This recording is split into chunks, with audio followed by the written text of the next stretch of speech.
మాటలు ఆయన పలికాడు. ఆ 7 మాటలలో చాలా ప్రాముఖ్యతనిచ్చే మాటలు ఒక 4 ఉంటాయి. ఒకటి ఏంటంటే పరిపూర్ణత కలిగించే మాటలు ఉంటాయి. రెండోది, ఈ 7 మాటలు ఆయన శిలువ మరణాన్ని 4 సువార్తలలో ప్రచారం చేయబడుతుంది. మూడవది, ఆయన 6 గంటల పాటు ఆ శిలువ మీద హింస పొందినట్లు మనకి ఈ మాటల్లో తెలియజేస్తుంది. నాలుగవది, శిలువ అవమానము కాస్త విజయంగా మార్చబడినట్లు ఈ 7 మాటలు మనకు కనబడతాయి. దేవునికి స్తోత్రం కలుగునుగాక. శిలువలో ఆయన అవమానపరచబడ్డాడు. నువ్వు దేవుని కుమారుడు అయితే ఆ యూదులకు రాజు అయితే దిగి రా అని అంటాడు. దొంగ కూడా అంటాడు కదా, నువ్వు దేవుని కుమారుడు అయితే నేను రక్షించుకొని మమ్మల్ని కూడా రక్షించు అని అవమానకరంగా మాట్లాడతారు. అంటే శిలువలో ఆయన 6 గంటలు హింసపడి 6 గంటలు ఆ చిత్రహింసలకి గురైన అవమానాలతో కూడిన 6 గంటల చిత్రహింసం కాస్త ఒక్క ప్రాణత్యాగంతో విజయం కలిగింది. దేవునికి స్తోత్రం, హల్లెలూయా. ఆయన ప్రాణం అర్పించడంతో ఆయన శిలువలో పట్టబడిన ఆ 6 గంటల ఆ చిత్రహింస అవమానాన్ని ఒక్క దెబ్బతో విజయముగా మార్చబడింది. 4వ మాట. ఆమేన్, హల్లెలూయా. కాబట్టి ఈ 7 మాటలు చాలా ప్రాముఖ్యమైనవి. ఈ 7 మాటలలో భౌతికమైన ఆదరణ కలిగించే మాట ఉన్నది, ఆత్మీయతగా బలపరిచే మాటలు కూడా ఇందులో మనకు కనబడతాయి. ఒక కుటుంబాన్ని ఐక్యపరిచినట్లు, భౌతికమైన కుటుంబాన్ని ఐక్యపరిచినట్లు ఈ మాటలు కనబడతాయి. ఆత్మ సంబంధమైన సంఘాన్ని ఐక్యపరిచినట్లు ఈ మాటల్లో మనకు కనబడతాయి. ఆమేన్, హల్లెలూయా. 7 మాటలు ఆచరణాసిన మాటలు కావు. ఈ 7 మాటల్లో ఎంతో అర్థవంతమైన మాటలు ఉన్నాయి. సింపుల్ గా మనం ఈ వాక్యాన్ని చదివి 7 మాటలు చదివి ఈ 7 మాటలను అయిపోయింది అని టైం పాస్ చేసేటట్టుగా లేవు ఈ 7 మాటలు. ఆమేన్, హల్లెలూయా. కాబట్టి ఈ 7 మాటల్లో ఉన్న అంతరార్థం ఏంటో, ఈ 7 మాటల్లో ఉన్న ఆ దాగి ఉన్న ఆ మర్మం ఏంటో ఈరోజు మనము ఒకటి తర్వాత ఒకటి 7 మాటలు మనము ఈ రోజు నేర్చుకుందాం. ఆమేన్, హల్లెలూయా. 7 మాటలు ఆయన పలికాడు, అంతేనా కదా? శిలువలో 7 మాటలు పలికాడు. 6 గంటల చిత్రహింసలలో 7 మాటలు పలికాడు. దేవునికి స్తోత్రం కలుగునుగాక. శిలువ మీద 6 గంటలు ఉండవండి మామూలు విషయం అండి. ఆమేన్. శిలువ మీద 6 గంటలు సేపు ఆయన అవమానపరుస్తూ, ఆయన హేళన చేస్తూ, ఆయన వస్త్రములను పంచుకున్నట్లు యేసుక్రీస్తు ప్రభు యొక్క జననం గురించి ప్రవక్తలు ప్రవచించారు. ఆయన శిలువ మరణాన్ని గురించి ప్రవక్తలు ప్రవచించారు. ఆయన పునరుద్ధానాన్ని గురించి ప్రవక్తలు ప్రవచించినట్లుగా మనకి చరిత్రకారులు చెప్తారు. దేవునికి స్తోత్రం కలుగునుగాక. ఈ శిలువ జ్ఞానములు ఆయన 7 మాటలు అంతరార్థాన్ని గురించి మనం మాట్లాడుతూ ఉన్నప్పుడు ఆయన శిలువలో పలికిన మాటలు కూడా దావీదు భక్తుడైన వ్యక్తి ఆయన కీర్తనలో కూడా ఆయన శిలువలో పలికిన మాటలను రాస్తాడు. ఆమేన్, హల్లెలూయా. యేసుక్రీస్తు ప్రభు శిలువలో ఆయన పలకవలసిన మాటలను, ఆయన శిలువలో ఎలా మరణిస్తాడో అని తెలుసుకున్న ఆయన తన కీర్తనలో ఆయన గురించి చక్కగా వివరణ చేస్తాడు. ఆ మాటలన్నీ కూడా క్రీస్తు పూర్వంలో ప్రవక్తలైన వారు, భక్తులైన వారు ఆయన శిలువ మరణాన్ని గురించి వాళ్ళు ప్రవచించిన మాటలన్నిటినీ ఈ రోజు మీకు తెలియచేయాలని ఆశపడుతూ ఉన్నాను. దేవునికి స్తోత్రం కలుగునుగాక. శిలువలో పలికిన ఆ మాటల నుండి ప్రాముఖ్యమైన 7 మాటలు మనము ఈ రోజు నేర్చుకోబోతున్నాము. ప్రాముఖ్యమైన 7 మాటలు. ఈ 7 మాటల్లో నుండే మనము ఈ రోజు భౌతిక సంబంధమైన కుటుంబాలు కట్టుబాట్ల గురించి, భౌతిక సంబంధమైన బాంధవ్యాల గురించి, ఆత్మ సంబంధమైన సంఘము బాంధవ్యాన్ని గురించి, ఆత్మ సంబంధమైన సంఘము ఐక్యత గురించి ఈ 7 మాటలలో మనం నేర్చుకోబోతున్నాం. దేవునికి స్తోత్రం కలుగును గాక. ఇవన్నీ కూడా ఈ 7 మాటల్లో దాగి ఉన్నాయి. నేను చెప్పిన భౌతిక సంబంధమైనవి, ఆత్మ సంబంధమైనవి, భౌతిక సంబంధమైన కుటుంబం గురించి, ఆత్మ సంబంధమైన సంఘమనే ఒక కుటుంబాన్ని గురించి 7 మాటలలో చక్కగా పరిశుద్ధాత్మ దేవుడు చక్కగా తన భక్తుల ద్వారా వ్రాయించి పెట్టి ఉన్నారు. దేవునికి స్తోత్రం కలుగును గాక. మొదట ఆయన సిలువలో పలికిన మాట ఒక క్షమాపణ గురించి గుర్తు చేస్తుంది. ఒక క్షమాపణ గురించి గుర్తు చేస్తుంది. అంటే ఎటువంటి శత్రువునైనా, ఎటువంటి చిత్రహింసలకు పాల్పడిన వారినైనా క్షమించాలి, భౌతికంగా నేను, ఆత్మీయంగా నేను క్షమించాలి అని చెప్పడానికే పలికిన మాటే ఈ క్షమాపణ. ఆమేన్, హల్లెలూయా. లూకా సువార్త 23వ అధ్యాయము 34వ వచనాన్ని మనం జాగ్రత్తగా పరిశీలన చేస్తే, ఈ సిలువలో పలికిన ఈ 7 మాటలలో, ఈ మొదటి మాటలలో నేను 3 మాటలు మీకు తెలియజేస్తాను. ఈ మాట చదివించిన తర్వాత ఈ మొదట పలికిన ఈ మాటలో 3 అర్థాలు దాగి ఉన్నాయి. 3 అర్థాలు దాగి ఉన్నాయి. మొదట క్షమాపణ గురించి ఇక్కడ రాయబడింది. ఈ మాటల్లో మనకు అర్థమవుతా ఉంది. 34వ వచనం, యేసు, తండ్రి వీరేమి చేయుచున్నారు, వీరెరుగరు గనుక వీరిని క్షమించుము అని ఆయన చెబుతున్నారు. ఆమె దేవునికి మహిమ కలుగును గాక. వీరేమి చేయుచున్నారు, వీరెరుగరు గనుక వీరిని క్షమించుమని ఆయన చెబుతూ, వారి వస్త్రములు కూడా ఆయన సిలువ చేసి యేసుడు ఆయన వస్త్రాలు కూడా పంచుకుంటున్నట్లుగా మనకి ఇక్కడ కనపడతా ఉంది. ఇది క్షమాగుణం కలిగిన మాట. ఆమేన్, హల్లెలూయా. అంటే ఎంతటి వాడినైనా క్షమించాలి అనేది చెప్పడానికే ఈ మాట పలికాడు సిలువలో 6 గంటల పాటు. ఎటువంటి వ్యక్తినైనా, ఎటువంటి సందర్భాల్లో నీకున్నా, చాలా సార్లు మనుషులుగా మనము ఏదన్నా జరిగినప్పుడు కక్ష పెట్టుకుని అలాగనే ఉంటాం. ఆమేన్, హల్లెలూయా. దాన్ని కక్షను విడిసిపోము. కానీ సిలువలో ఆయన్ని పెట్టి చిత్రహింసలో పెడుతూ అవమానపరుస్తున్న, అవమానానికి గురి చేసిన ఆయన పలుకుతున్న మాట ఏమంటాడు తెలుసా? తండ్రి వీరేమి చేయుచున్నారో వీరెరుగరు కనుక వీరిని క్షమించు. దేవునికి స్తోత్రం కలుగును గాక. హల్లెలూయా. క్షమించు అనే మాటలో మొట్టమొదట ఒక మాట, ఒక సత్యం దాగి ఉంది. ప్రతి క్రైస్తవునికి ఇక్కడ ప్రార్థనా జీవితం కలిగి ఉండాలని, క్షమించే మనసు ఉండాలని మనకు నేర్పిస్తుంది. ఇక్కడ ప్రార్థన చేస్తున్నాడు ఆయన. సిలువలో ఆయన ప్రార్థనతోనే ఈ మాట అంటాడు, తండ్రి వీరేమి చేయుచున్నారో వీరెరుగరు కనుక వీరిని క్షమించు అనే మాట ఇక్కడ ఏం చెబుతుందంటే, మనకి మీరు ఎటువంటి క్లిష్టమైన పరిస్థితుల్లో ఉన్నా, ఏ సందర్భంలో నీవు ఉన్నా, ప్రార్థన చేసి ఎదట వ్యక్తిని క్షమించే మనసు నీకు ఉండాలి అని నేర్పిస్తుంది ఈ మాట. దేవునికి స్తోత్రం కలుగును గాక. నువ్వు ఏ పరిస్థితుల్లో ఉన్నా ప్రార్థన చేసి నువ్వు ఏ వ్యక్తిని అయితే క్షమిస్తావో ఆ ప్రార్థన నిన్ను ఆశీర్వాదకరంగా మారుస్తుంది అని చెప్పడానికే, ఇది మనకు నేర్పించడానికి యేసు ప్రభువు వారు సిలువలో ఈ మాట పలికాడు. క్షమాగుణం కలిగిన మాట ఈ మాట. క్షమించగలిగిన మనసు ఉన్న మాటే ఈ మాట.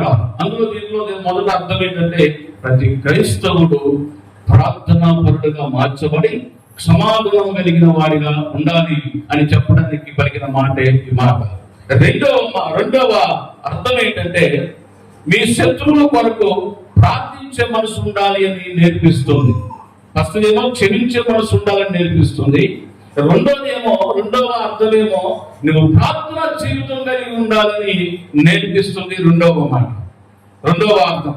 మూడవ అర్థం ఏంటంటే, క్షమాపణ మన మేలు కొరకేనని చూపడానికి పలికిన మాటే ఈ మాటలో అర్థం.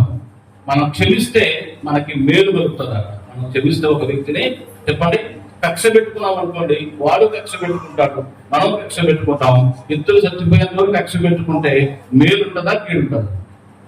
ఎప్పుడు ఒంటరి దొరుకుతామని వాడు చూస్తాడు, ఎప్పుడు ఒంటరి దొరుకుతామని నువ్వు చూస్తావు. వాడి నాశనం కోసం నీవు చూస్తావు, నీ నాశనం కోసం వాడు చూస్తాడు. దీనివల్ల మేలు ఉండదు.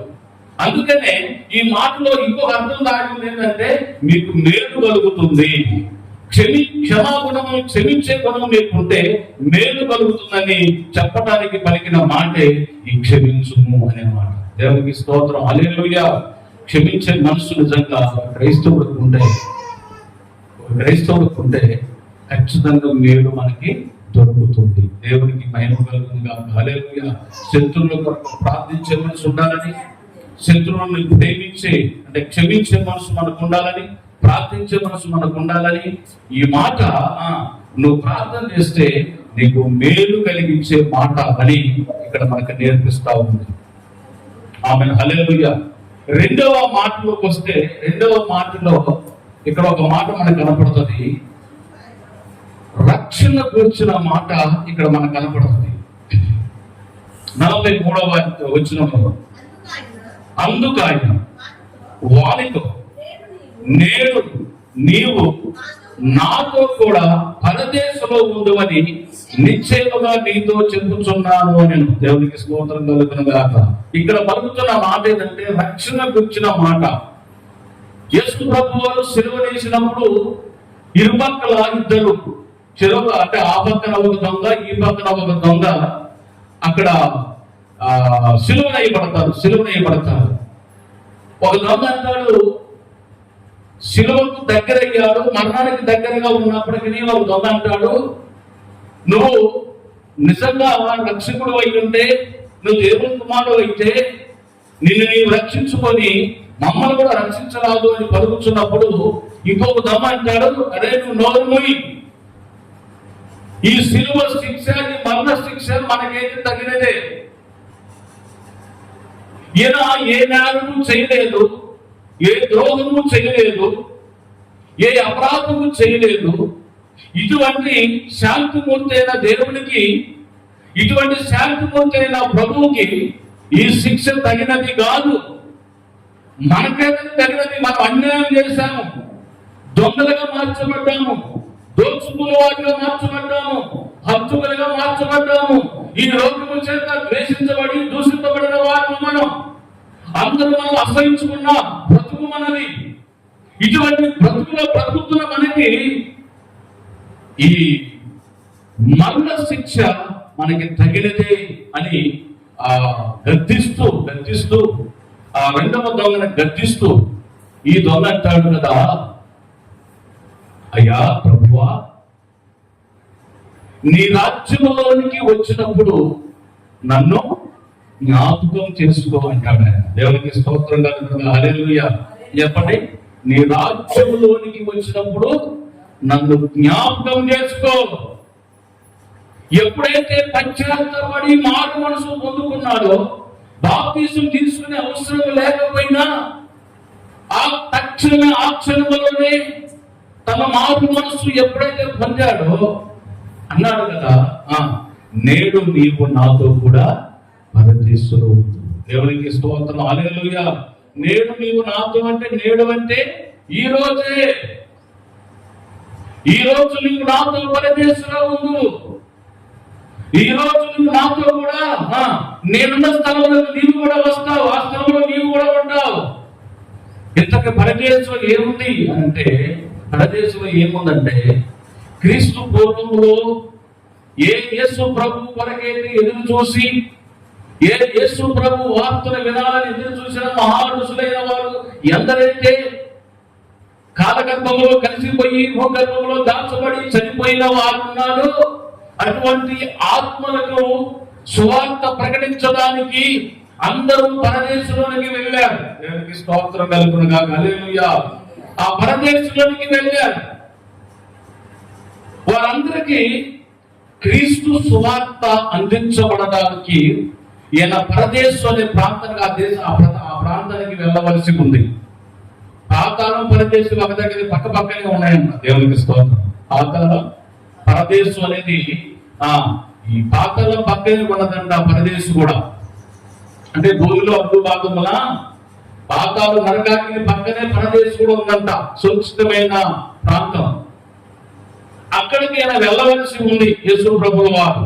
అందుకని ఆయన మరణించిన తరువాత శనివారం రోజు శుక్రవారము సాయంత్రము 6 గంటల కల్లా ఆయన మరణిస్తాడు. ప్రమాదానికి 3 గంటల ఆ సమయంలో ఆయన మరణించేస్తాడు, మరణం అయిపోతాడు, ఆయన చనిపోతాడు. చనిపోయిన వెంటనే ఈ దొంగ కూడా చనిపోతాడు. ఈ దొంగను తీసుకొని పరదేశకు వెళ్ళాడంట. ఎందుకు పరదేశకు వెళ్ళాడంటే దేవుడు వాక్యం చదివిస్తుంది, ఆత్మల యొద్దకు ఆత్మ స్వరూపుగా ఈయన కూడా వెళ్ళి ఆ ఆత్మలకి సువార్త ప్రకటించాడంట. ఎందుకు సువార్త ప్రకటించవలసి వచ్చిందంటే, ఎవరైతే యేసు ప్రభు దేవుడని నమ్ముతాడో, ఎవరైతే యేసు క్రీస్తు ప్రభువుని రక్షకుడని నమ్ముతాడో వారికి రక్షణ భాగ్యం కలుగుతుందని అనుకొని రాయబడి ఉంది కనుక ఆత్మలు కూడా రక్షణ కావాలనే ఉద్దేశంతో ఈయన శిలువలో మరణించి వెంటనే తన ఆత్మతో ఈయన పరదేశికి వెళ్తాడు. అందుకని ఈ రోజు నేను పరదేశికి వెళ్తున్నాను కనుక నీవు నాతో కూడా పరదేశంలో ఉంటావు అని చెప్తాడు. ఇద్దరు వెళ్ళారంట. వెళ్ళి యేసుక్రీస్తు యొక్క సువార్త ప్రకటించాడు. యోహాను సువార్త అన్నాడు, నేనే మార్గము సత్యము జీవము, నేనే, నా ద్వారా తప్ప ఎవరు తండ్రి యొద్దకు చేరలేడు అనే మాట రాయబడి ఉంది. యేసు ప్రభు నమ్మితేనే మోక్ష రాజ్యం ఉంటుంది. యేసు క్రీస్తు నిజమైన దేవుడిని నమ్మితేనే పరలోక రాజ్యం ఉంటుంది. యేసు క్రీస్తు నిజమైన దేవుడిని నమ్మకపోతే, ఆయన రక్షకుడిని నమ్మకపోతే నరకాగ్ని తప్పదు అని నేర్పిస్తుంది. రక్షణ మార్గాన్ని గురించి నేర్పించే మాటే ఈ మాట, నేను నీకు నాతో కూడా పరదేశంలో ఉంటావు. రక్షణ మార్గాన్ని చూపించే మాటే ఈ 2వ మాట. ఆయన శరణు చెరగా కొనుక్కొని పోయాడట. శరణు చెరగా తీసుకొని పోయాడంటే పాతాళము పక్కన ఉన్న శరణు ఇప్పుడు మధ్య ఆకాశంలోకి తీసుకెళ్లాడు. దేవునికి స్తోత్రం కలుగునుగాక. ఈ పాతాళం పక్కన లేదు, కొత్త పరదేశం వచ్చింది. ఇప్పుడు యేసు ప్రభు ఎప్పుడైతే ఆయన శిలువలో మరణించి ఆత్మ దగ్గరికి వెళ్ళి సువార్త ప్రకటించి చెరలో ఉన్న వారిని చెరగా తీసుకొని, అందులో ఉన్న వారిని తీసుకొని ఒక ప్రత్యేకమైన ప్రాంతానికి ఎప్పుడైతే తీసుకొని వెళ్ళాడో ఇప్పుడు పాతాళము సపరేట్ అయిపోయింది, పరదేశం సపరేట్ అయిపోయింది. పరదేశం సపరేట్ అయిపోయింది, పాతాళం కూడా సపరేట్ అయిపోయింది. పాతాళానికి పరదేశానికి సంబంధం లేదు. యేసు ప్రభుని అంగీకరించిన వాళ్ళందరూ పరదేశంలో ఉంటారు, యేసు ప్రభుని అంగీకరించిన వాళ్ళందరూ పాతాళంలో ఉంటారు. ఇప్పుడు సపరేట్ చేశాడు దేవుడు వచ్చి. దేవునికి స్తోత్రం కలుగునుగాక. అంటే రక్షణ మార్గాన్ని చూపించేది ఈ 2వ మాట. దేవునికి మహిమ కలుగునుగాక. దొంగను రక్షించిన దేవుడు నిన్ను రక్షిస్తాడు. ఒక దొంగకి రక్షణ మార్గం చూపించిన మాటే ఈ మాట. ఈరోజు నీకు నాకు రక్షణ మార్గం చూపించిన మాటే, నీవు నాతో పరదేశంలో ఉంటావు. నీకు నాకు రక్షణ మార్గం చూపించే మాటే ఈ 2వ మాట. ఈ 2వ మాటలో నువ్వు ఏ స్థితిలో ఉన్నా నీకు రక్షణ మార్గం చూపించడానికి పలికిన ఈ మాటలో మనకి ఒక 3 అర్థాలు మనకు కనపడతాయి. రక్షణ అనే మాట ద్వారా రక్షణ ఎలా కలుగుతుందో ఈ 3 విషయాలు ఈ మాటలో మనం 3 విషయాలు నేర్చుకోబోతున్నాం. ఒకటి, కృప ద్వారా రక్షణ కలుగుతుందని మనకు నేర్పిస్తుంది. కృప ద్వారా రక్షణ కర్మలను బట్టి కాదు, కృపను బట్టి మాత్రమే మనకు రక్షణ దొరుకుతుందని 2వ సమూయేలు గ్రంథము 7వ అధ్యాయము 15వ వచనాన్ని మనకు నేర్పిస్తా ఉంది. నిన్ను స్థాపించుటకై నేను కొట్టివేసిన సౌలునకు నా కృప దూరమైనట్లు అతనికి నా కృప దూరం చేయను. ఆమేన్, హల్లెలూయా. ఇక్కడ అటుపక్క ఒక దొంగ, ఇటుపక్క ఒక దొంగ ఉంటే దేవుని కృప వలన ఒక దొంగకేమో రక్షణ దొరికింది, ఇంకొక దొంగకేమో నరకాగ్ని దొరికింది. ఇక్కడ ఒక దొంగకి తన గర్వమును బట్టి, తన అహంకారము మాటలను బట్టి రక్షణ కోల్పోయాడు. దీన మనసు కూడా అయింది. దీనముతో ప్రభువా నీ రాజ్యంలోనికి వచ్చినప్పుడు నన్ను జ్ఞాపకం చేసుకో అని ఎప్పుడైతే దీన మనసు కలిగి మాట్లాడాడో ఆ దొంగకి రక్షణ దొరికింది. దేవునికి మహిమ కలుగునుగాక. హల్లెలూయా. ఆ రక్షణ దేవుని యొక్క కృప ద్వారా మాత్రమే దొరుకుతుంది. మన బుద్ధి బలము చేత గాని, మన జ్ఞాన బలము చేత గాని, ధన బలము చేత గాని, ఆస్తి బలము చేత గాని, ఏ బలము చేతనైనా ఒక మనుషులకి రక్షణ దొరకదు గాని ఆయన కృప ద్వారా మాత్రమే రక్షణ దొరుకుతుంది.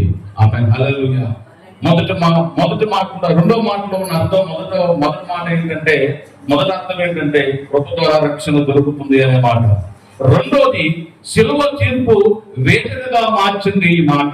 శిలువ తీర్పు వేదికగా మార్చిన మాట ఈ రెండవ మాట. ఆయన శిలువలో ఉండి ఆయన క్షమించు అనే మాట పలకడానికి ఒక వేదికగా మార్చబడింది.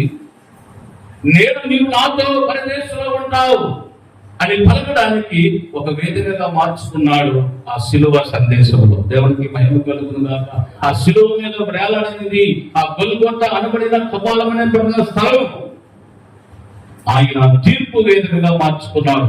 యేసుక్రీస్తు ప్రభువు వారు రెండవ రాకడలో మన దగ్గరకు వచ్చినప్పుడు మహాసింహాసనం ఎదుట ఉండి మహాదేవుడైన వాడు ప్రతి మానవునికి తీర్పు తీర్చడానికి ఒక సింహాసనాన్ని ఆకాశంలో ఎలాగైతే సింహాసనాన్ని పరలోక రాజ్యంలో వేసుకున్నాడో, యేసుక్రీస్తు ప్రభు భూలోకంలో ఉండగానే మానవాళికి ఒక తీర్పు సందేశాన్ని అందించడానికి శిలువ వేదికగా మార్చుకున్నాడు. దేవునికి స్తోత్రం కలుగునుగాక.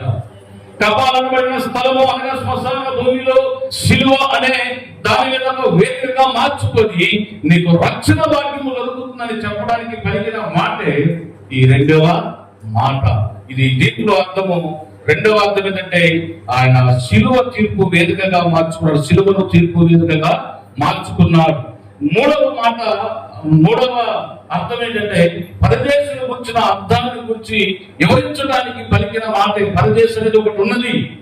నీవు నాతో కూడా పరదేశంలో ఉంటావు, నీవు నాతో కూడా పరదేశంలో ఉంటావని దొంగతో పలికి ఒక రక్షణ మార్గం నీకు దొరుకుతుంది. ఆ రక్షణ మార్గం నువ్వు నేనున్న చోట నీవు కూడా ఉంటావు. యోహాను సువార్తలో 14వ అధ్యాయంలో 2వ వచనంలో కొంత ఏమనంటే,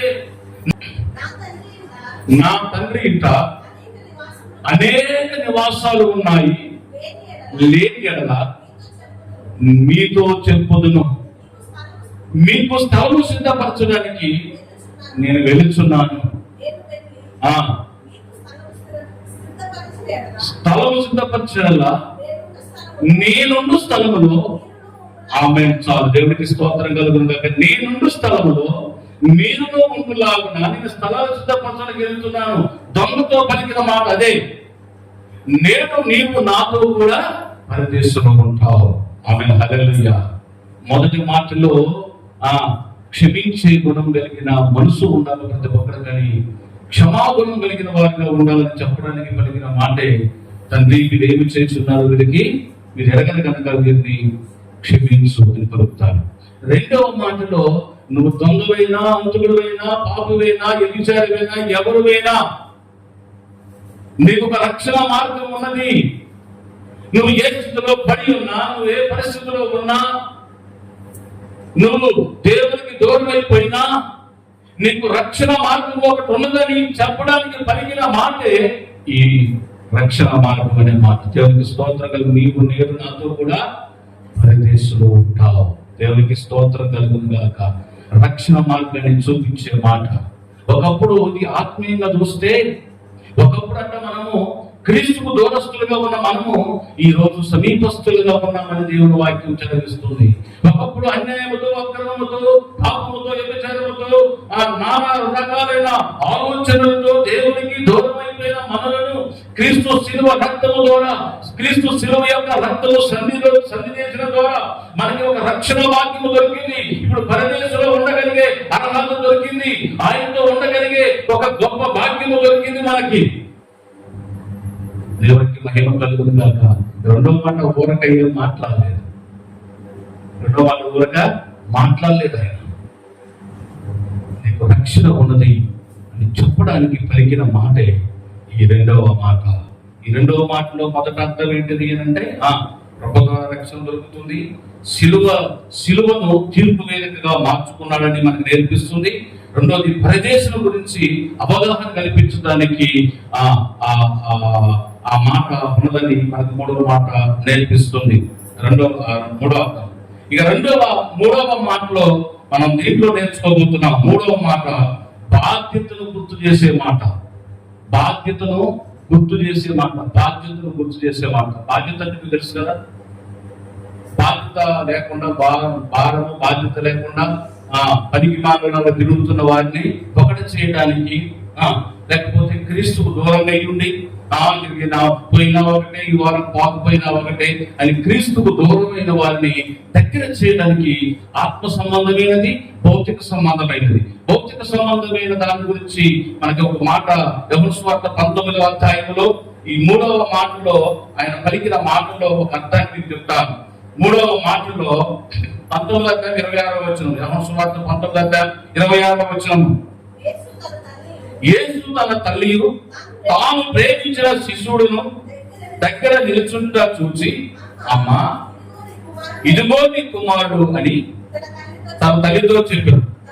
తరువాత శిశువును చూసి ఇదిగో నీ తల్లిని చెప్పారు. చాలు, దేవునికి హల్లెలూయా. ఇక్కడ మనకి రెండు అర్థాలు కనపడతాయి. ఒకటి, కుటుంబ రక్త సంబంధాన్ని, విడిపోయిన రక్త సంబంధాన్ని, వేరుగా ఉన్న రక్త సంబంధాన్ని కలపడానికి, బాంధవ్యాలను ఒకటి చేయడానికి, బంధుత్వాన్ని దగ్గర చేయడానికి పలికిన మాటే ఈ మాట. అందుకని శిశువులో ఉండగా, అమ్మా ఇదిగో నీ కుమారుడు. తన శిశువును చూసి ఇదిగో నీ తల్లి అని అప్పగింతలు చేశాడు. దేవునికి స్తోత్రం కలుగును గాక.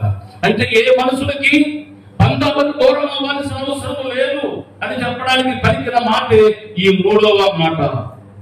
ఒకవేళ క్రీస్తుకు దూరం అయిపోయి క్రీస్తుకు ఎడబాటుగా ఉన్న వ్యక్తిని సంఘంలోనికి చేర్చడానికి పలికిన మాటే ఈ మాట.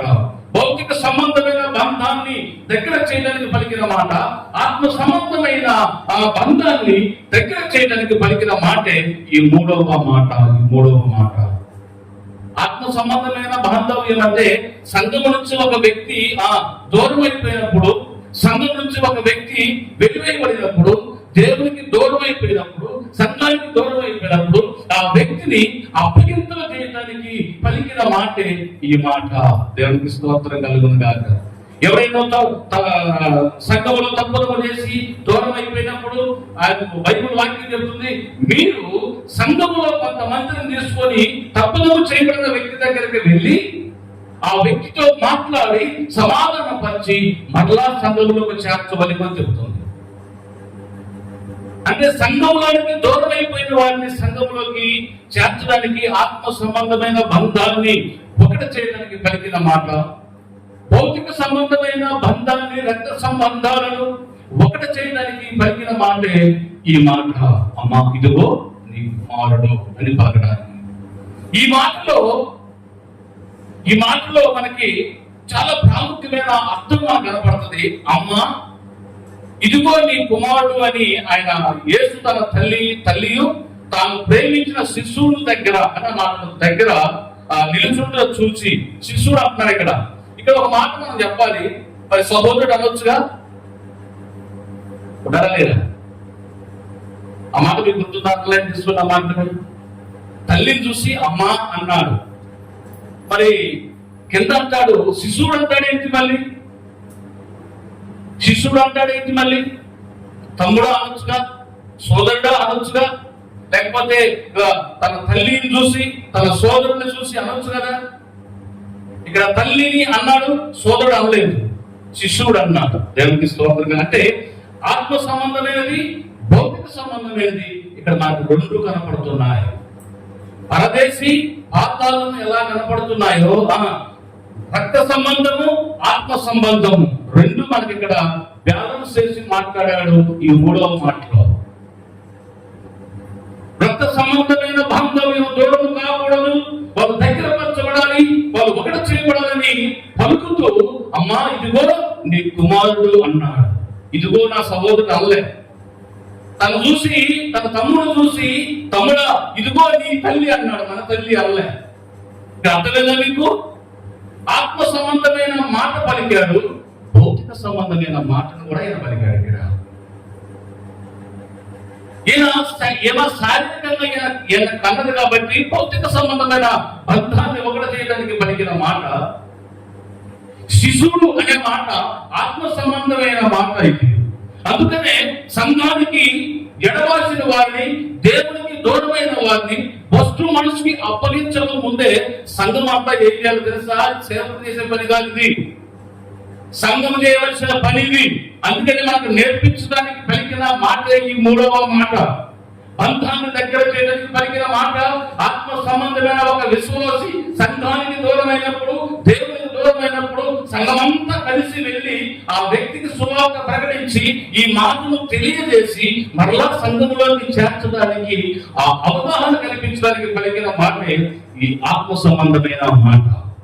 దేవునికి స్తోత్రం. రెండు, ఎందుకని ఇక్కడ ఇద్దరిని ఎందుకు మెన్షన్ చేశాడు? తల్లినేమో కుమారునికి అప్పగించాడు, కుమారునేమో తల్లికి అప్పగించాడు. ఈ రెండు రకాలైన ఈ ఆత్మ సంబంధమైన బంధము, భౌతిక సంబంధమైన బంధాన్ని ఒకటి చేయడానికి పలికిన మాటే ఈ మూడవ మాట. ఈ మూడవ మాటలో మనకి మూడు అర్థాలు చెప్తాను. ఈ మూడవ మాటలో మూడు అర్థాలు ఏంటంటే, ఒకటి, ఎడబాల్సిన భౌతిక సంబంధమైన రక్త సంబంధమైన కుటుంబాన్ని సమాధాన పరచడానికి పలికిన మాటే ఈ మాటలో మొదటి అర్థం. రెండో అర్థం, రక్షణ లేని నరకానికి దగ్గరైన ప్రజలను ఆత్మ సంబంధమైన కుటుంబముగా లేకపోతే సంఘముగా ఏర్పాటు చేయడానికి పలికిన మాటే ఈ మాటలో ఉన్న రెండవ అర్థం. మూడవ అర్థం ఏంటంటే, ఒక వ్యక్తిని ఎలా ప్రేమించాలో ప్రేమను గురించి తెలియజేయడానికి పలికిన మాటగా ఇది మనకి సూచిస్తూ ఉంది, లేకపోతే గుర్తించడానికి అవకాశం కల్పిస్తుంది ఈ మాట ఏదో అర్థం. అంటే ఒక వ్యక్తిని మనం ఎలాగ ప్రేమించాలో నేర్పించడానికి పలికిన మాటే ఈ మాట. ప్రేమను గురించి, తర్వాత ఆత్మ సంబంధమైన ఎడబాటు గురించి, రక్త సంబంధమైన బాంధవ్యాన్ని గురించి ఈ మాటలో మనకి ఈ మూడు అర్థాలు కనపడతాయి. దేవునికి స్తోత్రం కలుగునుగాక. కాబట్టి నాలుగవ మాటలో ఈ మాట మనకి మత్తయి సువార్త 27వ అధ్యాయము 45వ వచనంలో మనకి నేర్పిస్తా ఉంది. ఈ మాటలో యేసుక్రీస్తు యొక్క వేదన మనకి కనబడుతున్నట్లు చూస్తాము. ఈ మాటలో శారీరకమైన దూరముల కంటే ఆత్మమైన దూరమే ఎక్కువగా వేదనకి గురి చేస్తున్నట్లుగా ఈ మాట మనకి నేర్పిస్తుంది. అంటే వేదన పడుతా, లేకపోతే వేధించబడతా, లేకపోతే వేదన పడుతున్నాడు అని చెప్పడానికి, అంటే శారీరక సంబంధమైన వేదన కంటే ఆత్మ సంబంధమైన వేదన ఎక్కువగా యేసు ప్రభువుని బాధిస్తా ఉంది. ఆమేన్, హల్లెలూయా. చూడండి ఆ మాట. మధ్యాహ్నము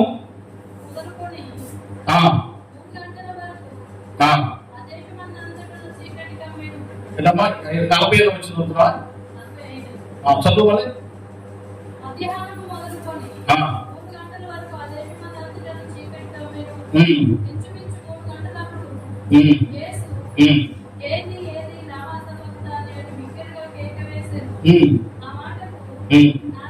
నా దేవా నన్నెందుకు చెయ్యి విడిచితివి అనే మాట పడుతుంది. 7వ మాట చెప్పండి.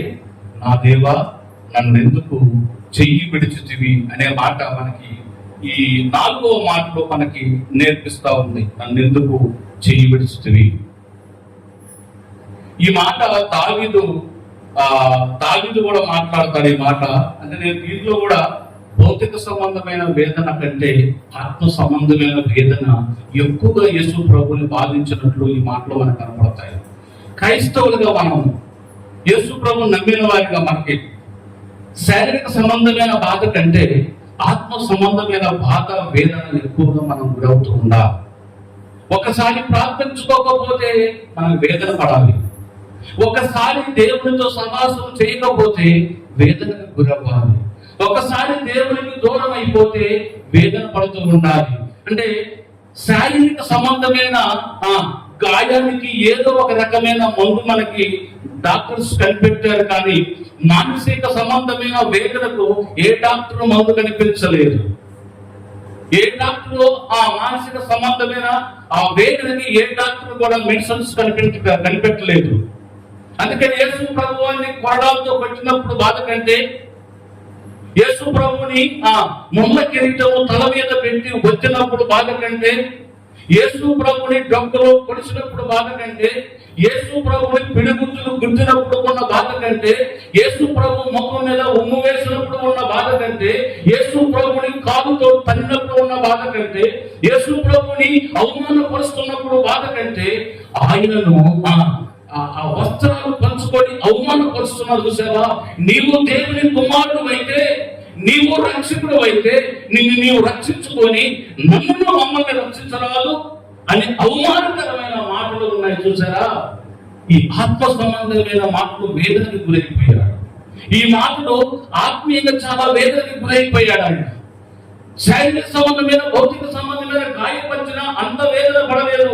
ఆ వేదనలో కూడా తండ్రి వీరేమి చేస్తున్నారో వీరిని క్షమించు. ఇప్పుడు ఈ మాయ లోకములో, ఈ రంగుల లోకములో, ఈ పాప లోకములో ఆయన వేదన పడుతూ ఉన్నాడు. వేదన పడుతూ ఉన్నప్పుడు తండ్రితో ప్రార్థన చేస్తున్నాడు. తండ్రి, నా చెయ్యి విద్దుకు విడుచుతుంది. ఆమేన్, హల్లెలూయా. ఈ మాట శిలువలో ఆయన ఖచ్చితంగా పలుకుతాడనే సత్యాన్ని గుర్తెరిగిన దావీదు మహారాజు ఆయన కీర్తనలో రాస్తాడు ఈ విధంగా. చూడండి, దావీదు రాసిన కీర్తన 22వ కీర్తన 2వ వచనంలో దావీదు తన ప్రవచించి మాట్లాడతాడు. ఆయన కూడా ప్రార్థన చేస్తాడు.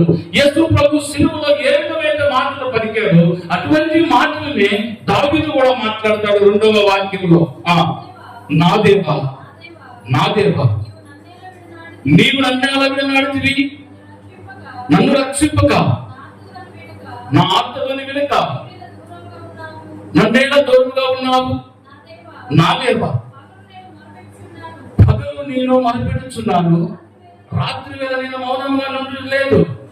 అయినను నీవు నా పుత్రం ఇయ్యకున్నావు. దేవునికి స్తోత్రం కలుగును గాక. నేను పగలు మౌనంగా ఉండట్లేదు, నీవు నా చెయ్యి విడిచావు. నేను ఎప్పుడు ప్రార్థన చేస్తూనే ఉన్నాను, ఎప్పుడు నేను ధ్యానిస్తూనే ఉన్నాను, నా చెయ్యి విడిచావు. ఆమేన్, హల్లెలూయా. దావీదుకి ఏం తెలుసండి యేసు ప్రభు పలికే మాటలు?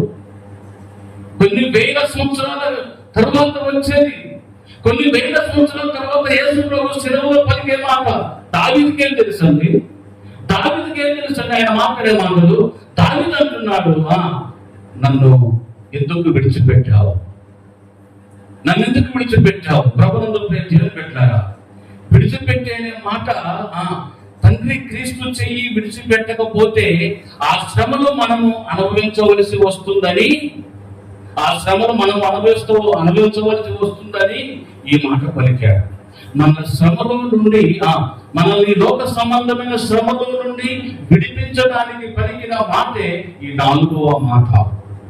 ఆయన ఒకవేళ దేవుడు యేసు ప్రభు చెయ్యి విడిచిపెట్టకపోతే, ఆయన మరణించకపోతే మనం మరణించవలసి ఉండేది. ఆయన శిలువలో మరణించకపోతే మనమే మరణించవలసి ఉండేది. ఆ శిలువ మరణాన్ని తప్పించడానికి, ఆత్మ సంబంధమైన మరణాన్ని తప్పించడానికి ఆయన భౌతిక సంబంధమైన మరణాన్ని పొందాడు. దేవునికి స్తోత్రం కలుగును గాక. హల్లెలూయా. దీని అర్థం ఇంకొక ఆత్మ సంబంధమైన కోణాల్లో చూస్తే, దేవునికి మనం దూరం అయిపోయినప్పుడు వేదన పడతాం చూసావా, ఆ వేదన మనల్ని గుర్తు చేస్తుంది. ఆ వేదన కన్నీటితో ప్రార్థించినప్పుడు, మనము దేవునికి దూరమైనప్పుడు కన్నీటితో చేసే ప్రార్థన వేదనకి గురి చేస్తుంది. ఆ వేదనతో పలికిన మాటలే ఈ 4వ మాట. 4వ మాటలో 3 అర్థాలు మనము నేర్చుకుంటాం. ఇందులో మొదటి అర్థం ఏంటంటే, పాపముతో దేవుడు దూరము చేయడానికి, రక్షణ మార్గాన్ని కల్పించడానికి పలికిండు అని చెప్పడానికి ఈ అర్థాన్ని ఇస్తుంది ఈ మాట. పాపముతో దేవునికి దూరమైన మానవుని దగ్గర చేయటానికి పలికిన మాట అని చెప్పడానికి ఈ మాట అర్థం నిలుచుతా ఉంది మనకి. రెండవది, నువ్వు ఎంత చీకటిలో ఉన్నా, దేవుని ఎదుర్కోలేకుండా, లేకపోతే దేవుని దగ్గరికి రాలేకుండా చేయడానికి సాతాను గాడు చూస్తున్నప్పుడు నిన్ను దేవునికి దగ్గర చేయడానికి పలికిన మాటే ఈ మాట. దేవునికి దగ్గర చేయడానికి పలికిన మాటే ఈ వేదనకరమైన మన ఆత్మ సంబంధమైన సంఘంలోనికి ఒక విశ్వాసిని దగ్గర చేయడానికి పలికిన మాట వేదనకరమైన మాట. వేదనతో పలుకుతాడు ఈ మాట. తండ్రి నా చెయ్యి ఎందుకు విడనాడుతుంది. ఎప్పుడంట పగలు దావీదు చెప్తున్నాడు,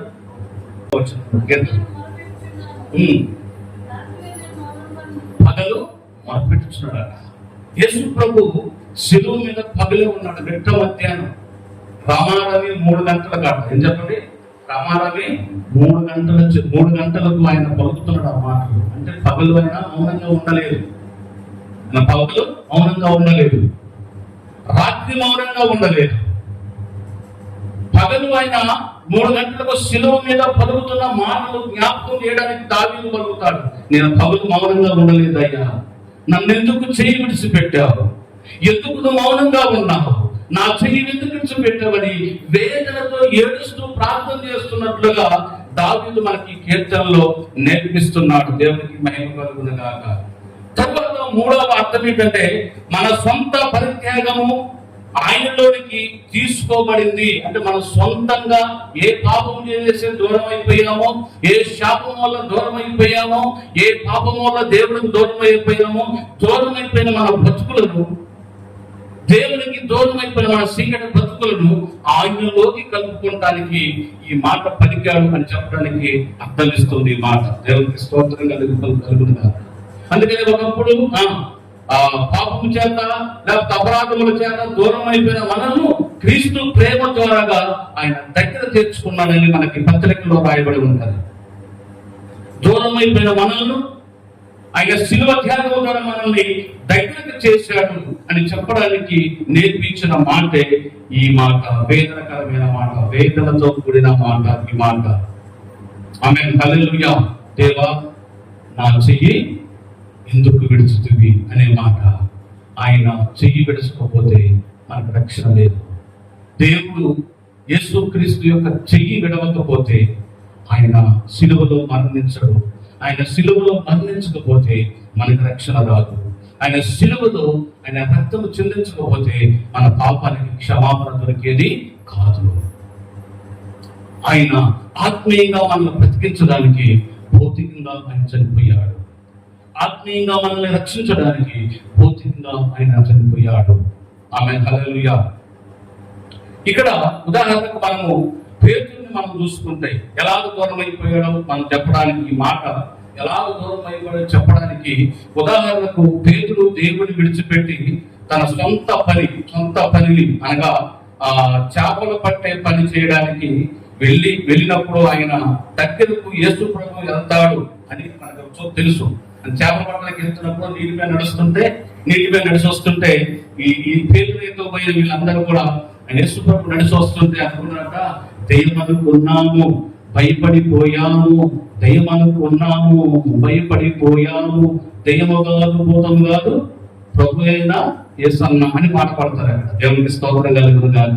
వీళ్ళు దేవుని విడిచిపెట్టి శిలువలో మరణించిన తర్వాత, సమాధి చేయబడిన తర్వాత, ఆయన పునరుద్ధరణై లేచి మొట్టమొదట మధ్యాహ్నం కనిపించిన తర్వాత 12 మంది శిష్యులకి కనిపించిన తర్వాత ఇంకా వారితో 40 రోజులు భూమి మీద ఉన్నప్పుడు వీళ్ళు ఎక్కడికి వెళ్ళిపోయారు, మళ్ళా వాళ్ళని గైడ్ చేయడానికి, వాళ్ళ ట్రైనింగ్ ఇవ్వడానికి, వాళ్ళ బలపరచడానికి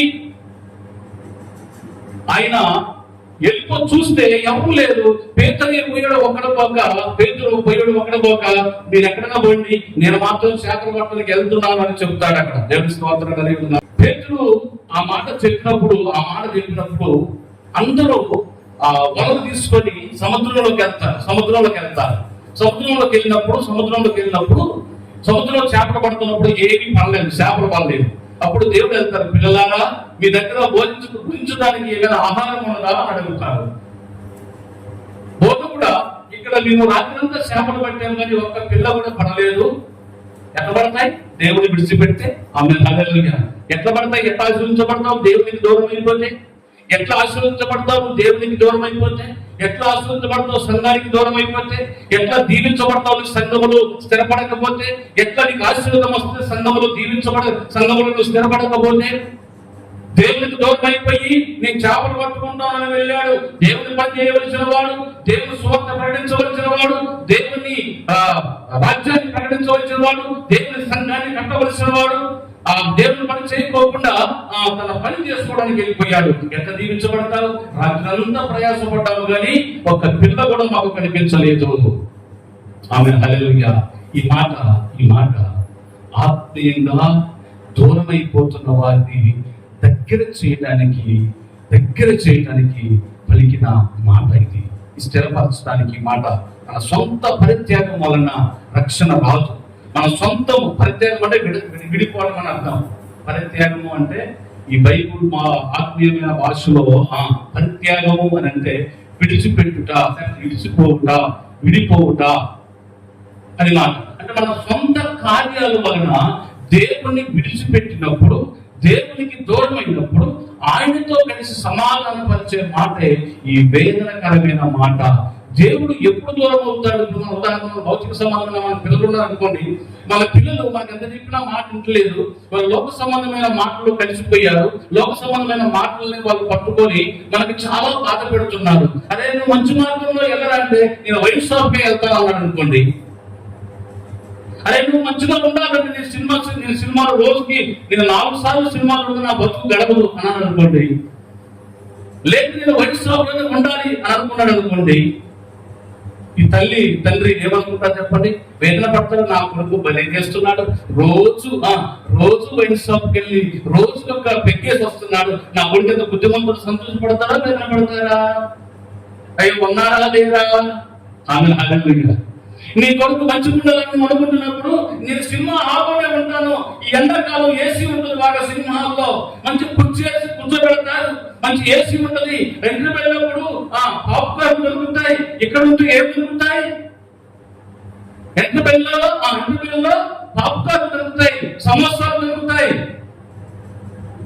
అందులో కూర్చుంటే పోతుపోయి ఒక 50 రూపాయలు. అందులో కూర్చుంటే ఏసీ ఉంటుంది, ఏదో ఉంటుంది, ఉడకపోసే ఫ్యాన్ తప్ప. ఆమె హల్లెలూయా. వేదనకు గురవుతామా? అవునా? తల్లిదండ్రి చెప్పిన మాట పిల్లలు వినకపోతే ఎంత సంతోషపడతామో మనం. సంతోషపడతా ఎడుతాం. మీరేం చెప్పట్లేదు, మీరు రిప్లై ఇవ్వడానికి సప్లై ఇవ్వడానికి. దేవుడికి మహిమ కలుగుతుంది కాక. వేదన కలిగించే మాట ఏంటంటే, దేవా నువ్వు చెయ్యి ఎందుకు విడిచావు? చెయ్యి విడుస్తాడు. నువ్వు దేవుని చెయ్యి దేవుని సన్నిధిని విడిచిపెట్టినప్పుడు ఆయన వేదనతో కలిగిన మాట ఈ మాట. వేదన పడుతున్న అయ్యో నా పిల్లలను నేను పెంచి పెద్దవాడిని చేస్తే వీళ్ళు నా మీద తిరుగుబాటు చేస్తున్నారు. యెషయా గ్రంథంలో మనకు నేర్పిస్తుంది ఆ మాట. ఆకాశము ఆలకించుము, భూమి శరీరము, నేను పిల్లలను పెంచి పెద్దవాడిని చేసింది కానీ వీరు నా మీద తిరుగుబాటు చేస్తున్నారు. వేదనతో కూడిన మాట అండి. పిల్లలు తిరుగుబాటు చేస్తే 40 సంవత్సరాలు అరణ్యములో ఇశ్రాయేలు ప్రజలను నడిపిస్తున్నప్పుడు 430 సంవత్సరాలు ఐగుప్తు దేశంలో బానిసత్వంలో బ్రతుకుతున్నా, మగ్గిపోతున్నా, కోణంలో బ్రతుకుతున్న వారిని ఆశ్చర్యకరమైన ఎలుగులోకి తీసుకొచ్చిన దేవుణ్ణి విడిచిపెట్టి సలుగుట గొనుగుట ప్రారంభించినప్పుడు కొన్ని వేల మంది చచ్చిపోయారు. ఆ బాధ భరించలేకపోతున్నాడు దేవుడు. ఆమేన్ హల్లెలూయా. వేదనకరమైన మాట ఈ మాట. భౌతిక సంబంధమైన వేదన, ఆత్మ సంబంధమైన వేదన. భౌతిక సంబంధమైన బాధ కంటే ఆత్మ సంబంధమైన బాధ ఇంకా బాగా వేదనకు గురి చేస్తా ఉంది. అందుకే ఈ మాట పలికాడు. 5వ మాట, దాహము తీర్చుకుంటా లేకపోతే దాహం అవుతుంది అని అడగడం. దాహమును కూర్చున్న వివరణ ఇక్కడ మనకు కనపడుతుంది. యోహాను సువార్త 19:28 వచనం, 28-29. సమస్తము అప్పటికే సమస్తం అయిపోయిందని యేసు ఎరిగి లేఖనము నెరవేరినట్లుగా నేను తప్పిపడుచున్నాను అని అంటాడు మాట. దేవుని స్తోత్రం కలుగుతుంది గాక. చెప్పండి, నేను తప్పిపడుచున్నాను. దాహం గురించిన మాట. ఏమి దాహం? ఇందులో కూడా రెండు రకాల అర్థాలు ఉన్నాయి. ఒకటి ఆత్మ సంబంధమైన దాహము, రెండవది భౌతిక సంబంధమైన దాహము.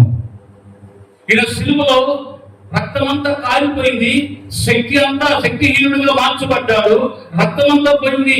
ఈయన శరీరంలో రక్తము లేదు, రక్తమంతా కాలిపోయింది, నీరు కూడా లేదు, నీరంతా అయిపోయింది.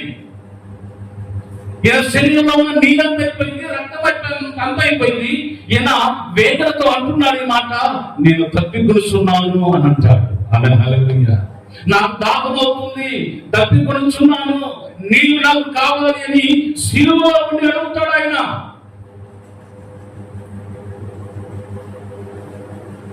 వాళ్ళు ఏం చేశారంటే 29వ వచనంలో చిలుకతో నిండిన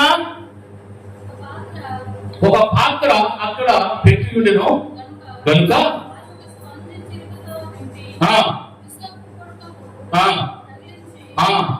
ఆయన నోటికి అందించాడు. దేవునికి నీరును ఆయనకు అందిస్తారు.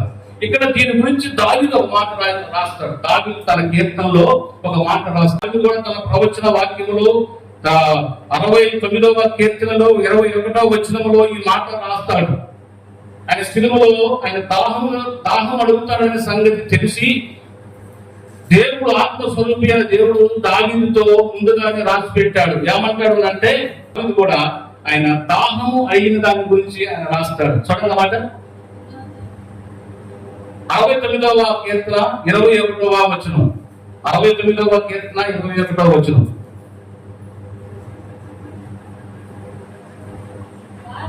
వారు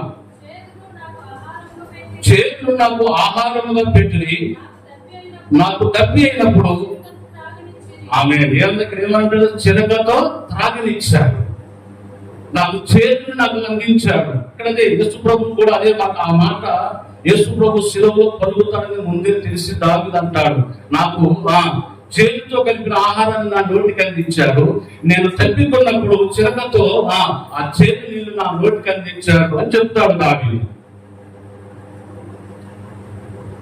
దీంట్లో మనకి ఒక 3 అర్థాలు ఈ మాటలో మనకి నేను తప్పికొనుచున్నాను అనే మాటలో మనకి ఒక 3 అర్థాలు దాగి ఉన్నాయి. దాన్ని ఒక్కటి చెప్తాను మీకు. మొదటిది, దానికి ఈ మాటకు అర్థం ఏం వస్తుంది అంటే నిజమైన మానవత్వము చివరి వరకు కొనసాగించడానికి సూచిస్తున్నది ఈ మాట. నిజమైన మానవత్వము చివరి వరకు, ఆయన మన అంతమ యాత్ర వరకు మనం కొనసాగించడానికి సూచించబడిన మాటే నేను తప్పికొనుచున్నాను అనే మాట.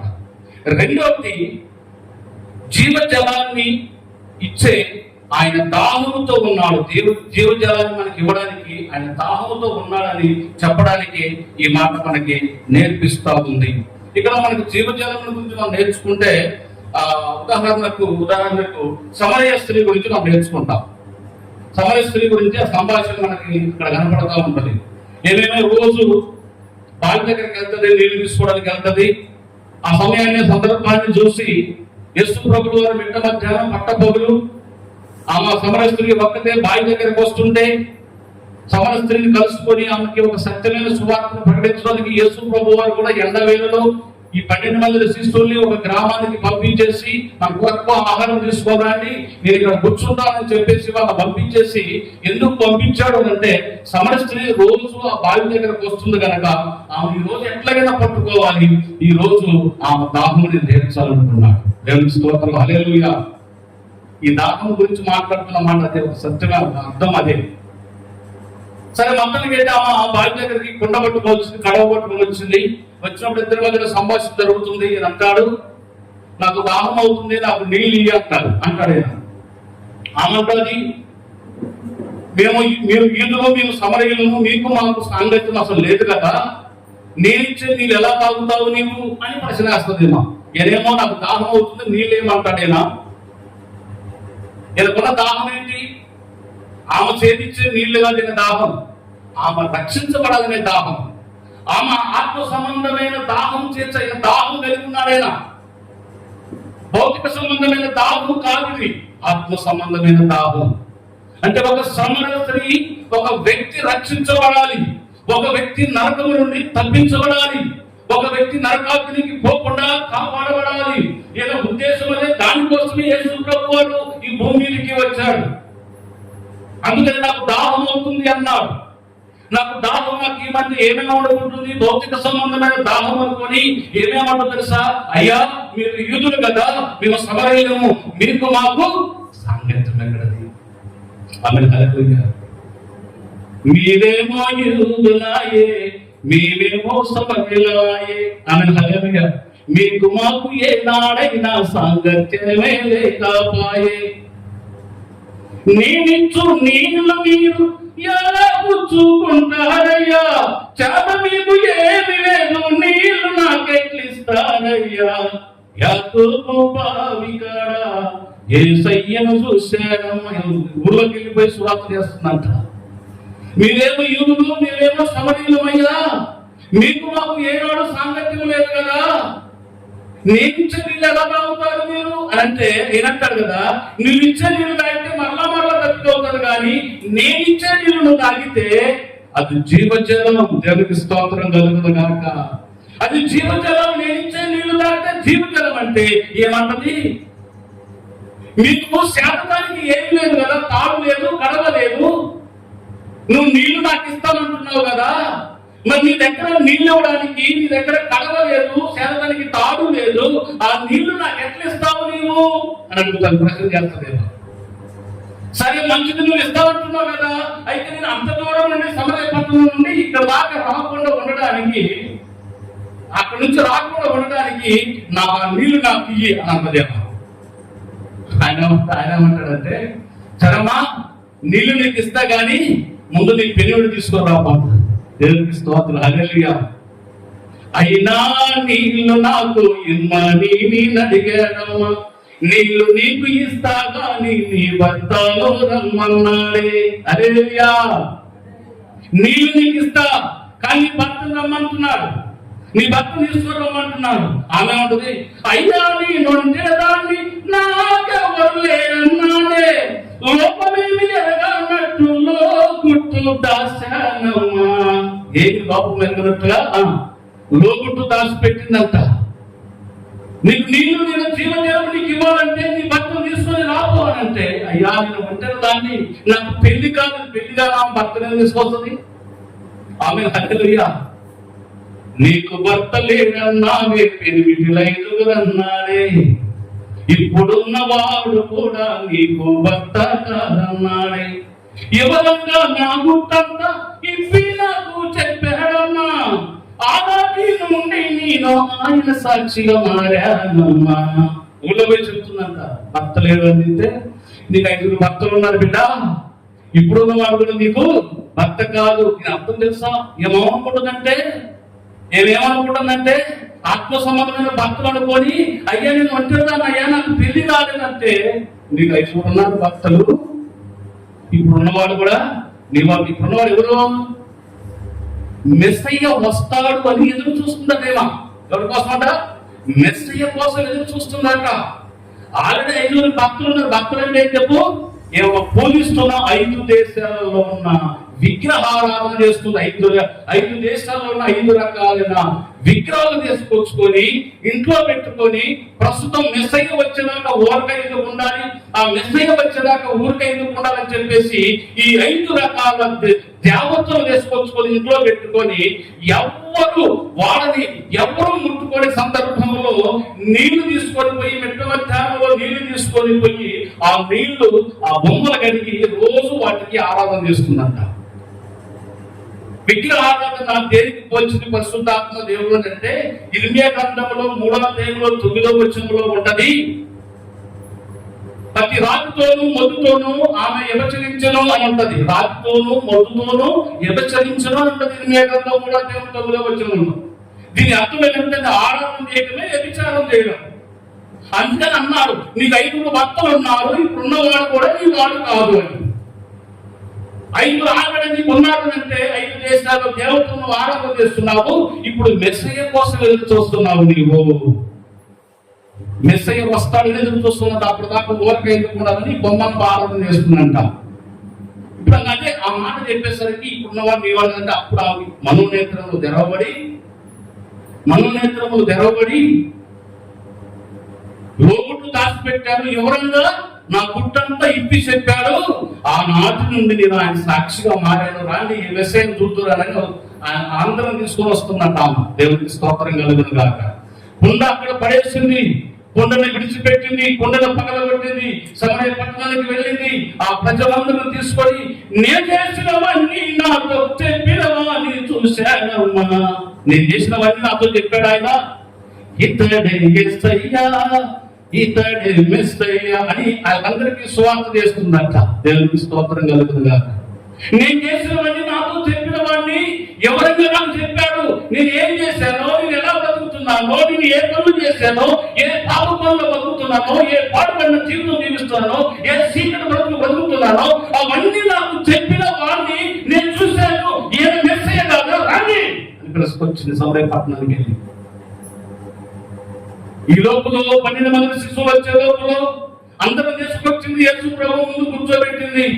అందరికి సువార్త ప్రకటింపజేసిందాడు. దేవుడికి స్తోత్రం కలుగునుగా. హల్లెలూయా.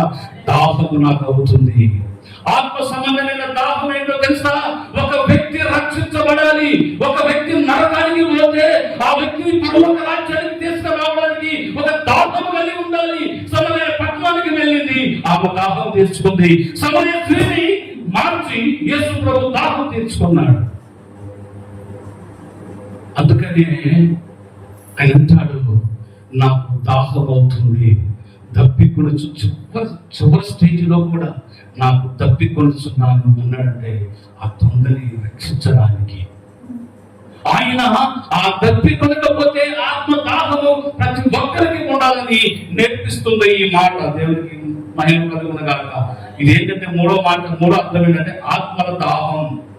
ఆత్మల దాహం భౌతిక సంబంధమైన దాహం కాదు, ఆత్మల దాహమును మనకి సూచిస్తుంది. తండ్రి చిత్తము నెరవేర్చడానికి పాపము మనుషులను రక్షించడానికి పలికిన మాటే ఈ దాహం అవుతుందని. పాప సంబంధమైన దానిలో చీకటి సంబంధమైన వాటిలో ఉన్న మనుషుల్ని ఆత్మ సంబంధమైన ఆశ్చర్యకరమైన వెలుగులోనికి తీసుకురావడానికి నేను దాహం కలిగి ఉన్నాను అని చెప్పబడిన మాటే ఈ మాట. దేవునికి స్తోత్రం.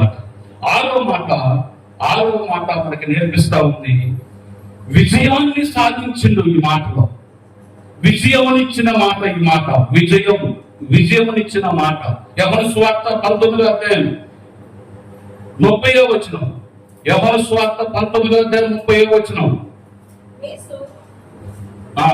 యేసు ఆ శిరక పుచ్చుకొని చెప్పి తల వంచి ఆత్మను అప్పగించను. అంటే సమాప్తం అయిపోయిందంట. సమాప్తమైపోయింది. నేను వచ్చిన పని పూర్తి అయిపోయింది. మరి నీ వచ్చిన పని పూర్తి అయిందా? యేసు ప్రభు వచ్చాడు దేని కొరకు? ఆత్మల దాహం కలిగి ఆయన వచ్చాడు. చివరికి సిలువలో మరణించేటప్పుడు కూడా ఒక వ్యక్తిని రక్షించాడు. దేవునికి స్తోత్రం కలుగుతుందా? హల్లెలూయా. దేవునికి స్తోత్రం కలుగుతుందా? ఇది ఏ దాహం అని అంటే ఆత్మల దాహం. ఈ దాహము ప్రతి మనిషికి ఉండాలి. భౌతిక సంబంధమైన దాహం కాదండి, ఇది ఆత్మదాహం. ఈ శిలువలో పలికిన ఈ 7 మాటలు మామూలు మాటలు కాదు. దీని అర్థాలు ఎన్నో ఉన్నాయి. మనం అనుకుంటాం చాలా సింపుల్ గా ఈ 7 మాటలు చెప్పేసి ముగించి వెళ్ళిపోదాం అనుకుంటాం. కాదు, ఈ మాటలో ఎంతో సత్యము దాగి ఉంది. ఆత్మల రక్షణ కొరకై ప్రతి వ్యక్తి దాహం కలిగి ఉండాలని సూచించింది ఈ నేను తప్పికొడుచున్నాను అనే మాట. ఈ దప్పికి ఒక యేసు ప్రభుకే కాదు, ఈ దాహము ఒక యేసు ప్రభుకే కాదు, ఈ దాహము నీకు నాకు అందరికీ ఉండాలి. ఆమేన్. హల్లెలూయా. ఆత్మల సంబంధమైన దాహం, ఆత్మల రక్షణార్థమైన దాహం, ఈ దాహం అందరికీ ఉండాలి.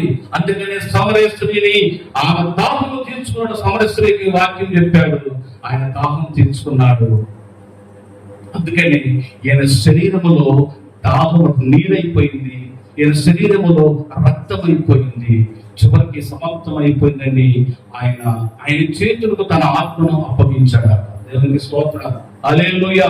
సమాప్తం అయిపోయిందని చేతులకు అప్పగించాడు. నీరు అంత అయిపోయింది. అందుకని ఆయన చనిపోయిన తర్వాత ఆయన పొడిచినప్పుడు శరీరం నుంచి ఏమో చెప్పండి, నీరు రక్తము వస్తుందంట. నీరు రక్తం వస్తుందంట. ఆయన ఆత్మల కోసం దాహం కలిగి ఉన్నాడని చెప్పడానికి పలికిన మాటే నాకు దాహం అవుతుంది అని పలికాడు ఈ మాట. అనేకమైన ప్రజలు నశించిపోకుండా రక్షించబడటానికి పలికిన మాటే నాకు నేను తప్పికొనుచున్నాను అనే మాట. ఎవరు నశించిపోకూడదనే ఉద్దేశంలో పలికిన మాటే నేను తప్పికొనుచున్నాను అనే మాట. ఆయనకి ఏంటండి, జీవజలపు దాత ఆయన, నదులు సృష్టించిన వాడు, ఆకాశ ఆకాశం మహాకాశములు సృష్టించిన వారు ఆయన చిటికేస్తే సముద్రాలన్నీ ఆయన దగ్గరకు వచ్చి, ఆయన శిలలో ఎత్తులో ఉన్న ఆయన నోటి దగ్గరకు వచ్చి, సముద్రాలన్నీ పొంగి నోటి దగ్గరకు వచ్చి నిలబడగలుగుతాయి చిటికేస్తే. ఆయనకి దాహం ఏంటండి? ఆయనకి తప్పిక ఏంటండి? ఆయనకి నదులను సముద్రాలను సృష్టించిన వాడే ఆయన. ఆయనకు దాహం ఎక్కడదండి? ఆయనకున్న దాహము ఏంటంటే ఆత్మల రక్షణార్థమైన దాహం. యేసు ప్రభుకి వీళ్ళిచ్చే చేతి అవసరం లేదు, వీళ్ళిచ్చే చేతి అవసరం లేదు, ఆయన వీళ్ళిచ్చే నీరు అవసరం లేదు, భౌతిక సంబంధమైన నీరు ఈయనకు అవసరం లేదు. ఈయనకున్న అవసరం చివరి శ్వాస ఇచ్చే వరకు తండ్రి సిద్ధం నెరవేర్చబడాలి, తండ్రి సిద్ధం నెరవేర్చుకోవాలి. అందుకనే అన్నాడు, నేను దాహము కొనుచున్నాను, తప్పి కొనుచున్నాను. మనకి యోహాను 17వ అధ్యాయంలో ప్రార్థన చేస్తాడు, తండ్రి నీవు నాకు అప్పగించిన సంపూర్తి చేసి నిన్ను భూమి మీద మహిమపరిచాను అని అంటారు. ఏం చేశాడట? 17వ అధ్యాయంలో చెప్తాడు, ఆయన ప్రార్థన చేస్తాడు, తండ్రి భూమి మీద నీవు నాకు అప్పగించిన పనిని నేను సంపూర్తి చేశాను. చేయుటకు నీవు నాకు ఇచ్చిన పనిని నేను సంపూర్ణంగా నెరవేర్చి భూమి మీద నిన్ను మహిమపరిచితిని. ఆమె అందుకనే సమాప్తమైనది, నేను వచ్చిన పని సమాప్తమైనది. చివర నేను సిలువలో కూడా ఒక ఆత్మను రక్షించాను తండ్రి, నా దాహము తీర్చబడింది. ఇంకా నశించిపోతున్న వాళ్ళు ఉన్నాడయ్యా, నాకు దాహం అవుతుంది. ఇంకా అంటే సమయం ఉంటే అవకాశం ఉంటే నాకు ఆ సమయంలో ఇవ్వు. ఇంకా నేను ఆత్మ దాహం కలిగి ఉన్నాను, ఆ తప్పి కొడుతున్నాను, ఇంకా సమయం ఉందా అని అడగటానికి పలికిన మాట ఈ అర్థవంతమైన మాటే, నేను తప్పి కొడుతున్నాను. దాహం అవుతుందంట. ప్రతి ఒక్కరికి భౌతిక సంబంధమైన దాహం కాదు, ఆత్మ సంబంధమైన దాహం కలిగి ఉండాలి. ప్రజలు రక్షించడానికి ప్రయాసపడాలి చెప్పడానికి ఈ మాట. ఆమె హల్లెలూయా. మనకి నేర్పిస్తున్నది, నేర్చుకోవాల్సిన 3 మాటలు అర్థాలు మనకు ఉంటాయి. ఈ మాట మొట్టమొదటి అర్థం ఏంటంటే విమోచన క్రయధనము సమాప్తమైనది అని నేర్పిస్తుంది. విమోచన క్రయధనము మనకు సమాప్తమైనదని నేర్పిస్తుంది ఈ మాట. సమాప్తమైనదని అనగా మనుషుల పాపం నుండి ఆయన వారిని రక్షించి విమోచించాడని తెలియజేయడానికే ఈ మాట పలికాడు అని అర్థాన్ని ఇస్తుంది. రెండోది పాత సృష్టి అంతమైపోయి కొత్త సృష్టి మొదలవుతుంది అని తెలియజేయడానికే ఈ మాట యొక్క అర్థం. పాత అయిపోయింది, ఏమైపోయింది? భౌతిక సంబంధమైన సృష్టి అంటే మానవ స్వభావము, పాత స్వభావం అంతా పోయింది. ఇప్పుడు ఆత్మ సంబంధమైన స్వభావం వల్ల నూతనంగా ప్రారంభించబడుతుంది. నికోదేముతో మాట్లాడతాడు, ఒక వ్యక్తి పరలోక రాజ్యానికి వెళ్ళాలంటే ఏం చేయాలంటే నికోదేముతో యేసుప్రభు అంటాడు, నూతనంగా కొత్తగా జన్మిస్తేనే కానీ తండ్రి వద్దకు చేరలేవు అని అంటాడు. ఎలా అనుకుంటాడు? భౌతిక సంబంధం అనుకొని నేను ముసలోడు అయిపోయాను, గడ్డము అన్ని నడిచిపోయాయి, నేను మళ్ళా తల్లి గర్భంలోకి ఎలా వెళ్ళగలుగుతాను నేను అని అంటే, అది కాదుగా బాబు, ఒకడు నీటి మూలముగాను ఒకడు ఆత్మ మూలంగాను జన్మిస్తేనే తప్ప తండ్రి రాజ్యంలోకి ఎవరు ప్రవేశించలేడు అని నేర్పిస్తాడు. దేవునికి స్తోత్రం కలుగును గాక. ఆమేన్ హల్లెలూయా. ఆత్మ సంబంధమైన దాన్ని మనకి కొత్త సృష్టిని తెలియజేస్తుంది. మూడోది పాప జీవితానికి భరోసాని ఇచ్చిన మాటే ఈ మాట. నువ్వు పాపంలో ఉండవి నుంచి నువ్వు ఆత్మ సంబంధమైన లోకంలోనికి వస్తావు, నూతన సృష్టిని నీకు నూతన సృష్టి నీకు ప్రాప్తిస్తుంది అని చెప్పడానికి అర్థం ఇస్తుంది ఈ మాట. నేను దాహము తప్పికొనుచున్నాను అనే మాట. అంటే పాప జీవితంలో కొంతమంది ఒకసారి బాగా వేదంలో గురైన వాళ్ళు అంటారు కదా, యేసు ప్రభు నన్ను క్షమిస్తాడా అని అడుగుతారు. యేసు ప్రభు నన్ను క్షమించి ఆయన హక్కు చేర్చుకుంటారా తెలియని వాళ్ళని అన్నమాట. అందుకని అలాంటి వాళ్ళకి, పాప జీవితంలో ఉన్న వారికి భరోసాని ఇచ్చేది ఈ మాట. నేనున్నాను, ప్రయాసపడి వారు వయసున్న సమస్త జనులారా నా యొద్దకు రండి, నేను మీకు విశ్రాంతినిస్తాను అని చెప్పడానికి కలిగిన మాటే ఈ నేను తప్పికొనుచున్నాను అనే మాట. దేవునికి స్తోత్రం కలుగుతుంది. హల్లెలూయా, హల్లెలూయా. 6 గంటల సేపు శిలువ మీద ఉంటే కనీసం 3 గంటల సేపు మందిరంలో కూర్చోలేమా మనం? ఉన్నారా? హల్లెలూయా. 6 గంటల సేపు పరమత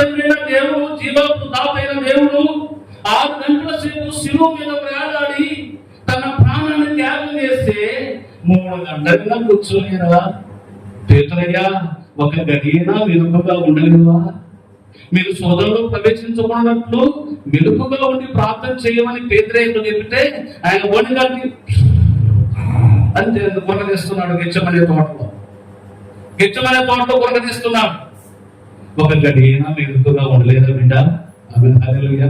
నేను 6 గంటల సేపు శిలువ మీద వేలాడానే, నా శిలువ మాటలను 3 గంటలేపు ధ్యానించలేదా బిడ్డ అని అడిగితే ఏం చెప్తావు సమాధానం? నువ్వు అన్ని దేవుడు వెళ్తే పోతాంటవా? హల్లెలూయా. 3 గంటల దేవుడు కూర్చోలేకపోతే మనం ఏం శిలువ ధ్యానం చేస్తాం బిడ్డ? కానీ శిలువ మాటలు ఏం ధ్యానం చేయగలుగుతాం మనం? ఆమేన్. హల్లెలూయా. 7వ మాట చెప్పాడు కదా, సమర్పణతో కూడిన మాట. ఈ మాట లూకా సువార్త 23వ అధ్యాయం 46వ వచనంలో ఈ మాట శబ్దము పెట్టి పెద్ద శబ్దంతో కేక వేసి మాట్లాడతాడు. ఈ మాట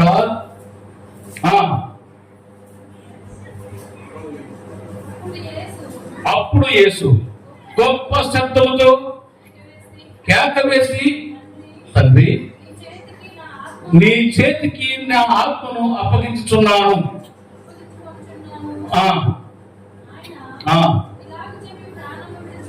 ఆమేన్. హల్లెలూయా. చివరి మాటలో చివరి మాట అన్నాడు, తండ్రి, నీ చేతికి నా ఆత్మను అప్పగించుచున్నాను. చివరి మాటలో నీ చేతికి నా ఆత్మను అప్పగించుచున్నాను అని ఆయన 7వ మాట పలికి తన చివరి శ్వాస విడిచి ఆ మాట పలికి ఆయన తల వచ్చేసాడు. అడిగి చచ్చిపోయాడు ఆల్రెడీ. అప్పటికి దాదాపు 6 దగ్గర కావస్తుంది. సాయంత్రం 6 గంటల దగ్గర కావస్తా ఉంది. 6 గంటల దగ్గర కావస్తా ఉంది. 6 గంటల దగ్గర 6 అయితే యూదుల ప్రకారము, రోమా చట్ట ప్రకారము 6 అయితే ఒక వ్యక్తి శిలువ మీద ఉండకూడదు. 6 అయితే శిలువ మీద ఉండకూడదు. కాళ్ళు చేతులు ఇరవాలి, ప్రాణం పోవాలి. ఒకవేళ ఆ 6 గంటల సేపు ఎందుకు కూర్చోండి? 6 గంటల సేపు ప్రాణం పోతే ఏం లేదు. ప్రాణం పోకపోతే బలవంతంగా చంపాలి. 6 అయితే చంపకూడదు. ఎందుకంటే విశ్రాంతి దినం ప్రారంభించబడింది 6 అయితే. అంటే శనివారం విశ్రాంతి దినం ప్రారంభించబడింది కనుక 6 దాటితే ఎవరు కూడా ఏ మనిషిని ప్రాణాలతో ఉంచకూడదు. చచ్చిపోవాలి. 6 వేయడం ద్వారా ఖచ్చితంగా చంపబడాల్సిందే. ఈ 6 రైతుల సందర్భంలో 6 సమయానికి ఈయన ప్రాణం విడిచాడంట. ఇంకా 6 అని చెప్పేసి వీళ్ళు ఏం చేశారంటే, ఈయన ఆల్రెడీ చనిపోయాడు. ప్రాణం ఆత్మను అప్పగించి చనిపోయాడు. చనిపోయిన తర్వాత ఆ సఫాయిలు వచ్చి, ఆ బండిపోతులు వచ్చి ఇంకా వీళ్ళు బతుకున్నాడేమో అనుకొని శిలువ వేయబడిన వీళ్ళని ఒక 2 దొంగల కాళ్ళు చేతులు విరిశారు. వాళ్ళు కూడా చనిపోయారు. కాళ్ళు చేతులు విరిశారు. ఈయనకి ఇరవకూడదు. ఈయన కాళ్ళు చేతులు ఇరవలేదు. అంటే ప్రవచనాలు నెరవేర్చబడ్డాయి. అయితే ఇంకా చనిపోలేదేమో అనుకొని వచ్చి సభలో కూడా వచ్చి బయలు తీసుకుని డొక్కన ఒకే ఒక పోటు పొడుస్తాడు కింద నుండి చంపడానికి. అంటే 6 దగ్గర 6 అవుతుంది. దగ్గర 5:30 అవుతుంటే ఆ సమయంలో ఖచ్చితంగా చంపేసారు కాబట్టి కనీసం కాలు మీద నిలవకపోయినా డొక్కలో పొడిసారి చంపుదామన్న ఉద్దేశంతో వచ్చి బయలుతో గట్టిగా పొడిచాడట. అప్పుడే నీళ్లు రక్తం కాలి మొహం మీద పడినారు. ఎప్పుడైతే ప్రాణం విడిచాడో దేవాలయం 2గా చీల్చబడింది. విమోచన ప్రయత్నముగా బానిస బ్రతకంతా తొలగిపోయింది. బానిసత్వం తొలగిపోయింది. చీకటి పక్కన తొలగిపోయింది. స్వతంత్రులుగా దేవుడు మార్చాడు. దేవునికి స్తోత్రం కలుగునుగాక. ఎప్పుడైతే ప్రాణం విడిచాడో దేవాలయము తెర 2గా చీలిపోయింది. దేవాలయం తెర 2గా చీలిపోవడానికి కారణం ఏంటంటే, యూదుల కాలంలో క్రీస్తు పూర్వంలో మోషే ధర్మశాస్త్రంలో ఉన్నది ఏంటంటే, అతి పరిశుద్ధ స్థలమైన దీనికి పరిశుద్ధ స్థలానికి మధ్యలో తెరగా కట్టేవాళ్ళు. ఇందులోకి ఎవరు ఎక్కకూడదు. ఎక్కేవాడు చచ్చిపోయేట్టే. ఈ అతి పరిశుద్ధ స్థలంలోనికి ఒక యాజకుడు తప్ప ఏరే వాళ్ళు రావడానికి వీల్లేదు. సంఘ విశ్వాసమైన వాళ్ళు పరిశుద్ధ స్థలంలో ఉండాలి. ఆ సేవకుడు అయిన వాడు యాజకుడు అతి పరిశుద్ధ స్థలంలోకి వెళ్ళాలి. ఇప్పుడు ఈ అతి పరిశుద్ధ స్థలంలోకి వస్తే దేవుడు మాట్లాడతాడు కనుక, అంటే మీరందరూ ఇక్కడ రావడానికి లేదు, ఒక్కడ మాత్రమే ఇక్కడికి రావాలి. ఆ స్వతంత్రం ఉంది. ఒకరికి స్వతంత్రం ఉంది. యేసు ప్రభు శిలువ మరణం ద్వారా విమోచన క్రయధనం జరిగింది. అంటే స్వతంత్రులుగా మార్చాడు దేవుడు. స్వతంత్రులుగా మనం మార్చాడు. ఇప్పుడు ఆడ కూర్చున్న వాళ్ళు ఏడ కూడా కూర్చునే స్వతంత్రాన్ని దేవుడు మనకి ఇచ్చాడు. దేవునికి మహిమ కలుగునుగాక. దీన్ని దీన్ని ఏమంటారు అంటే ఇది సమర్పణ లేకపోతే విమోచన క్రయదానం అని దీని అంటారు. నీ జీవితాన్ని ఆయన చేతిలో పెడితే మరణం కూడా నిన్ను భయపెట్టలేదు అని చెప్పడానికే విమోచన క్రయదానం. ఆమె హల్లెలూయా. దీంట్లో 3 మాటలు చెప్పి ముగించేస్తాను. ముచ్చటగా 3 మాటలు చెప్పి ముగించేస్తాను. ఈ మాటలో ఉన్న 3 అర్థాలు మనకు నేర్పిస్తా ఉన్నాయి. ఒకటి, మరణం సమయంలో కూడా సంపూర్ణమైన విశ్వాసాన్ని కలిగి ఉండాలని ఈ మాట మనకి సూచిస్తుంది. మరణం సమయంలో కూడా నిరీక్షణతో కూడి విశ్వాసం కలిగి ఉండాలి. మనం ఎటువంటి పరిస్థితుల్లో ఉన్నా విశ్వాసాన్ని ఎప్పుడు కోల్పోకూడదు అని నేర్పిస్తుంది ఈ మాటలో అర్థం. రెండవ అర్థం దానిని కూడా ఈ మాట చెప్తాడు. ఈ మాట ఆయన సమర్థమైపోయినది, నా ఆత్మని అప్పగిస్తున్నాను, విమోచన క్రయధర్మగా ఈ మాట పలికాడు అని చెప్పడానికి దావీదు భక్తుడు ఈ మాట రాస్తున్నాడు. 31వ కీర్తన 1వ వచనంలో దావీదు కూడా ఈ మాటను వర్ణించి రాస్తాడు. ఈ మాట యేసుప్రభు శిలువలో పలికిన నా ఆత్మను నీ చేతికి అప్పగిస్తున్నాను అనే మాటను ఆయనకి ఎప్పుడైతే పలుకుతాడని తెలిసి దావీదు కూడా ఈ మాటను పలుకుతాడు. చూడండి ఇక్కడ మాట 31వ కీర్తన 1వ వచనం, యెహోవా నీ చెంతకు వచ్చి ఉన్నాను, నన్ను సిగ్గుపడనీయకము, నీ నీతిని బట్టి నన్ను రక్షించుము. ఆమేన్, హల్లెలూయా. ఈయన క్రైతనముగా ఆయన ఆత్మను ఆయన అప్పగించాడు. నీ చెంతకు వచ్చి నేను ఉన్నాను అని చెప్తాడు. తర్వాత రెండో మాట ఏమంటే ప్రతిరోజు మరణానికి సిద్ధంగా ఉండాలి అని నేర్పిస్తుందంటే, మనం మరణానికి సిద్ధంగా అంటే భౌతికమైన ఇది ఆత్మ సంబంధమైన మరణం కాదు, భౌతిక సంబంధమైన మరణాన్ని గురించి మాట్లాడుతుంది. మరణం అనేది కొద్దివారికి కానీ, పెద్దవారికి కానీ, చిన్నవారికి కానీ, స్త్రీలని పురుషులని ఏమీ లేదు, గొప్పవారు లేనివాడని లేదు, అందరికీ మరణం వస్తుంది. ఈ మరణాన్ని చూసి భయపడకూడదని నేర్పిస్తుంది మనకి ఈ మాట. ఈ మరణాన్ని చూసి, భౌతిక సంబంధమైన మరణాన్ని చూసి భయపడకూడదని నేర్పిస్తుంది. క్రైస్తవులకంతా యెహోవా భక్తుల మరణము ఆయన దృష్టికి విలువైనదని కీర్తనకారుడు నేర్పిస్తాడు. ఆయన భక్తుల మరణం అంట ఆయన దృష్టికంట విలువైనదంట. అందుకనే భౌతిక సంబంధమైన మరణం మన దగ్గరకు వచ్చిన భయపడకూడదు అని చెప్పడానికి నేర్పిస్తుంది ఈ మాట. నేను నా ఆత్మను నీకు అప్పగిస్తాను అంటే, యేసు ప్రభు ఏ విధంగానైతే ఆత్మను ఆయనకు అప్పగించాడో మనం కూడా భౌతిక సంబంధంగా మరణించి ఆత్మను ఆయన చేతికి అప్పగిస్తాం. 1వ తెస్సలోనికీ రాసిన పత్రిక 4వ అధ్యాయము 13వ వచనం, యేసు మృతి పొంది తిరిగి లేచినది మనము నమ్మినగా అదే ప్రకారము యేసునందు నిద్రించిన వారిని దేవుడు ఆయనతో కూడా ఎంత పెట్టుకుని వచ్చును. ఆమె అటువంటి మాట అంటే యేసు ప్రభు ఎలాగైతే తన ఆత్మను దేవునికి అప్పగించాడో మనము భౌతిక సంబంధమైన దేహమును విడిచిపెట్టిన తర్వాత మన ఆత్మను కూడా ఆయన చేతికి అప్పగిస్తాం అని చెప్పడానికి సూచించిన మాటే ఈ మాట. అందుకని ప్రతి రోజు మరణానికి సిద్ధంగా ఉండాలి. క్రైస్తవులు మరణం చూసి భయపడకూడదు. అర్థమవుతుందా?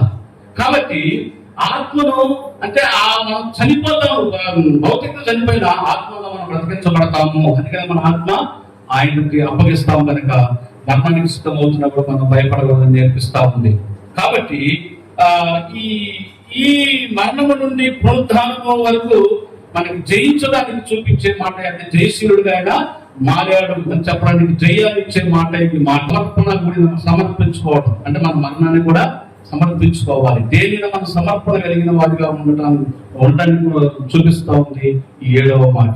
ఈ 7 మాటలు ఒక మానవ జీవితం ఎలా మొదలవుతుంది, ఈ 7 మాటలు మానవ జీవితం ఎలా అంతమవుతుంది అని చెప్పడానికి పలికిన మాటలే ఈ 7 మాటలు. శిలువలో పలికిన 7 మాటలు. మానవుడు ఎలా ప్రారంభించబడతాడు, భౌతికంగా ఎలా అంతమవుతాడో నేర్పిస్తుంది. మానవుడు ఎలాగ ఆత్మీయంగా రక్షించబడతాడు, ఎలాగ తండ్రి సన్నిధిని చేరతాడు అని చెప్పడానికి నేర్పించిన మాటలే ఈ 7 మాటలు. ఈ 7 మాటల అర్థాలు